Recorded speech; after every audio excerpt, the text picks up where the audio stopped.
Je vais traiter aujourd'hui d'une question qui concerne la démocratie. D'une manière générale, la démocratie au niveau du vote des lois par le Parlement, par les assemblées dans divers pays. La question m'a été inspirée par ce que j'ai écrit dans le dernier ouvrage concernant le transhumanisme, quelle éthique pour le transhumanisme. Et c'est là que, découvrant qu'un certain nombre d'applications venant de l'intelligence artificielle ne méritaient quand même d'être regardées de près, de connaître un minimum de régulation à la sortie des laboratoires.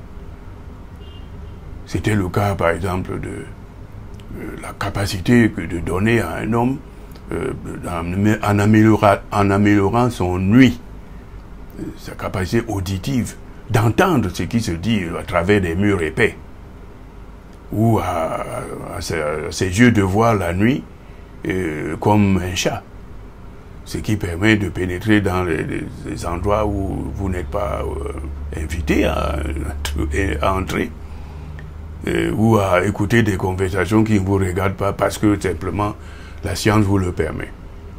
Mais voilà, je laisse ces questions de côté. Pour le moment, je parle des questions éthiques dans le domaine du vote de loi à l'Assemblée, des questions du genre la peine de mort, l'extension aux homosexuels du droit de don du sang, la procréation médicalement assistée, le statut des embryons, et des choses comme ça. Elles sont nombreuses de nos jours. Quand un gouvernement soumet au Parlement un projet de loi, comme ça a été le cas, en ce qui concerne, en France en tout cas, en ce qui concerne le mariage homosexuel, pudiquement débaptisé mariage pour tous, eh bien, qu'est-ce qui s'est passé dans les consciences des députés? Appliquer le principe de la discipline de vote, parce qu'on appartient à la majorité, ou suivre sa conscience, parce que nous avons beau être dans une même majorité, d'un même parti, ou d'une coalition de partis qui gouvernent ensemble, sur des questions éthiques, comme le droit à la fin de vie, c'est-à-dire l'euthanasie, et d'autres encore, comme quelques-unes que j'ai mentionnées, nous avons nécessairement des points de vue différents, bien qu'appartenant à une même majorité. Et qu'est-ce qui doit se passer ici? Ne faut-il pas laisser, au moment de tel vote, s'exprimer les intimes convictions des uns et des autres? La démocratie n'est-elle pas en train de piétiner ici par le détour de la discipline de vote qu'impose l'appartenance à une majorité parlementaire? La démocratie n'est-elle pas en train de piétiner un droit? Le droit d'avoir une opinion personnelle, conviction personnelle dans des sujets qui sont délicats, des sujets d'ordre éthique. Alors, je crois que la question qui se profile derrière tout ça est celle de la vraie représentation du pays réel. Non seulement au milieu des représentants du pays réel, des populations, il y a des différences. Si on considère le pays réel lui-même à travers l'organisation d'un référendum, les différences se reproduisent à l'identique, suivant les appartenances religieuses, les convictions philosophiques, et ainsi de suite. Alors, qu'est-ce qui doit se passer? Est-ce qu'il faudrait faire recours pour ces questions d'ordre éthique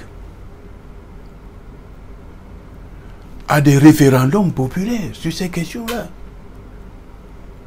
Ça donnerait à peu près un visage de la réalité même si ces réalités se fondant sur la majorité peut induire sur une voie qui peut toujours laisser dans l'insatisfaction un bon nombre de citoyens. Alors, avant d'aller au référendum, il y a entre l'Assemblée et le Parlement et le peuple entier convoqué pour un référendum, il y a les comités nationaux d'éthique. Or, ces comités nationaux d'éthique, commission ici, comité là-bas, sont-ils composés de manière à tenir compte de ces différences d'opinion et de convictions philosophiques, politiques, religieuses? Même si ces comités sont ainsi composés, nous retrouvons la même difficulté à l'intérieur du comité national d'éthique qui a ses membres venant de diverses religions, ses membres ayant plusieurs convictions philosophiques ou autres, n'est-ce pas? On est donc là dans un embarras. Est-ce que les sujets éthiques comme ceux dont il est question ici et qui sont de plus en plus nombreux quand on voit ce que la science permet aujourd'hui à l'homme de faire et que l'homme ne devrait pas automatiquement faire, tel que ce clonage reproductif. Un petit sondage a été fait au milieu de quelques 6 confessions religieuses et pour voir ce que chacune de ces confessions religieuses pensait du clonage reproductif, du clonage thérapeutique, puis de la manipulation des embryons. Je dois dire qu'ici, le résultat a donné pour le clonage reproductif une parité 3 contre 3 sur les 6 confessions religieuses qui étaient consultées. Ce qui veut dire que même en cas d'égalité de voix, au sein d'un comité consultatif et qui émet simplement des avis qui doivent aller vers les législateurs, comme au sein même de ces compositions de la majorité à l'Assemblée, au Parlement, le même problème se poserait. Qui tranche en cas d'égalité de voix pour des questions de cette gravité? La question comme celle de fin de vie, on sait quel débat elle a suscité et continue de susciter dans certains pays en Europe. Alors, j'ai choisi de parler de cette question parce qu'il me semblait nécessaire d'attirer l'attention sur cet aspect de la limite de la démocratie. Le vote démocratique sur des questions éthiques ne correspond à rien. Il ne donne pas satisfaction. Est-ce que pour autant il faut s'interdire de légiférer sur ces questions?